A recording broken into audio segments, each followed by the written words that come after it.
If you've been wanting to go to China, now is the perfect time if you want the authentic communist experience. But it might be a little hard to see the sights through the black bag over your head. Welcome to China Uncensored, I'm Chris Chappell. It's a pretty dangerous time to be a foreigner in China. And I'm not saying that just because China's famous for its sinkholes, reused gutter oil, or unbreathable air. No, I'm saying that because China is swiftly becoming one giant lockbox with sinkholes, reused gutter oil, and unbreathable air. China has stepped up the use of exit bans of government critics, and it's detained tons of business people whose only crime seems to be working for a foreign company. China's cracking down on companies with overseas investors. State media reports that global consulting firm Cat Vision was raided by authorities on Monday. It's the latest in an industry-wide clampdown on companies Beijing accuses of illegally trying to obtain sensitive data. A U.S. firm caught in the middle of U.S.-China tensions. Due diligence firm Mintz fined $1.5 million. It's the latest in a nationwide crackdown on foreign businesses in the name of national security. It's the same company that had its Beijing office closed by authorities in March, with 5 staff detained by police. Just in the past month, for example, we've seen Shanghai police raiding the offices of Bain & Company, a huge American consulting firm. Beijing has blocked a senior U.S. executive from leaving the country. Michael Chan is a managing director at U.S. risk advisory firm Kroll. Wow, who could have guessed a communist country wouldn't play nice with giant capitalist corporations? You know, besides this baby, even he knew this would happen, and he doesn't even know how to walk. And yet, China still wants you to think it's open for business. This is like a roller coaster catching on fire and crashing into the ground, and the theme park saying, "So, who wants to hop on next?" All this comes after the Chinese Communist Party changed China's anti-espionage law earlier this year. The changes are not foreigner-friendly. For example, one of the changes to the law makes it illegal to share state secrets, intelligence, or other data, materials, or items related to national security or national interests, which are carried out by or for foreign elements other than espionage organizations. Now, is what China considers national security or state secrets spelled out in the law? Of course not. Which is why businesses are concerned that everyday business activities, like gathering business info and sending it to overseas investors, could be considered illegal now. It doesn't help that China's spy agency, the Ministry of State Security, called on all members of society to combat espionage earlier this year. Now, companies that collect data like due diligence firms are definitely being targeted in China, but they're by far not the only ones. In March, China also detained a Japanese employee from the drug maker Astellas, supposedly for spying. In May, China sentenced a 78-year-old U.S. citizen to life in prison, also on spying charges. A senior employee at Japanese bank Nomura was barred last month from leaving mainland China. He was reportedly being held as part of an investigation into a former colleague of his. And just this month, China detained 1 current and 2 former employees of Group M, a unit of the UK-based advertising firm WPP. That was supposedly for accepting bribes. Gee, doesn't this just make you want to plan your next family vacation to Beijing? The city is so nice, you'll be imprisoned there for life. China has also been known to hold foreigners as hostages for political reasons. I'll give you some examples of that after the break. Welcome back. The Chinese government says it would never engage in hostage diplomacy. Reality says otherwise. The most high-profile example is the 2 Michaels, Michael Spavor and Michael Kovrig. Michael Kovrig was a former Canadian diplomat who became an analyst for the International Crisis Group. Michael Spavor was a Canadian who lived in China but had a business doing cultural exchanges in North Korea. They were both arrested in 2018, just days after Canada took Huawei executive Meng Wanzhou into custody at the request of the United States, which wanted her for violating sanctions on Iran. And I'm sure that's just a huge coincidence. And not China going, let's see how you like it. China's not that petty, right? China accused Spavor of supplying photographs of military equipment to Kovrig and sentenced him to 11 years in jail. Kovrig was still awaiting sentencing when they were both released in 2021, 3 years after they were first arrested. Funnily enough, They were both released the exact same day that Meng Wanzhou was released by Canada. And I'm sure that's just a huge coincidence, and not China going, let's see how you like it. China's not that petty, right? Yeah, don't worry, China would never engage in hostage diplomacy. The only official explanation given for their release was that they had applied for and had been granted bail on unspecified medical grounds. Canada is not the only country that's had problems with China using foreigners as leverage in disputes, which is why the Australian government is warning its citizens to exercise a high degree of caution when traveling to China.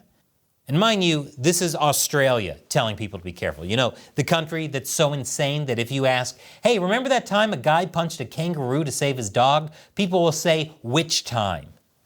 Seriously, Australia is like a giant floating Florida. That has nothing to do with China. I just wanted to get that off my chest. Australia says Chinese authorities have detained foreigners on the grounds of endangering national security. Australians may be at risk of arbitrary detention or harsh enforcement of local laws, including broadly defined national security laws. The most recent example of this was when China detained an Australian woman for 3 years, only releasing her earlier this month. Cheng Lei was a business reporter for Chinese state media CGTN when she was arrested in 2020 for, I kid you not, breaking a media embargo. A media embargo is when an organization, usually a government, gives information to the press but says they can't publish it until a certain time and date. Cheng Lei said she broke the embargo by a few minutes. This is like if your kids peeked at their Christmas presents a little early, so you said Santa wasn't going to visit them since they'd spend the next 3 years in jail. Do you actually feel like you did something wrong? Well, the aim of RSDL and all the subsequent talks and writing self-assessments, I think, is to drive home that point that in China that is a big sin. Yeah, that you have hurt the motherland and that state's authority has been eroded because of you. And I mean, what seems innocuous to us here is, and I mean, I'm sure it's not limited to embargoes, but many other things are not in China. Especially, I'm given to understand that the gambit of state security is widening. She was charged with endangering national security, and if she waited a few minutes, it would have been fine. Is there national security like a souffle, where if you peek on it even a few seconds early, the whole thing will collapse? But as we reported a few weeks ago, her arrest and charges suspiciously coincided with a political spat between Australia and China. Former Australian Prime Minister Scott Morrison called for an investigation into the origins of COVID just a few months before she was arrested. China retaliated by waging an unofficial trade war on Australia. And of course, arrested Chung. Man, can't Xi Jinping just deal with his insecurities like a normal guy and get a loud car or something? It's not like it would make China's air quality that much worse. Chung said she could feel a change in the way she was treated in prison after Morrison left office and the Labour Party came into power. Current Prime Minister Anthony Albanese has focused on de-escalating tensions with China. And most importantly, he hasn't called for an investigation into the origins of COVID since he took office. Probably because we all already know where COVID came from. Aliens. Yep, that's it. Nothing else to see. Move along. After Cheng Lei's release, Australia's foreign minister said this was one of the benefits of engagement with China. China watchers have speculated that her release was intended to butter Australia up for a meeting between Xi Jinping and Anthony Albanese, which is now scheduled for early November. Australia isn't the only one warning its citizens about arrests like these, though. In 2020, the US and UK also warned travelers about the risk of arbitrary arrests in China and Hong Kong.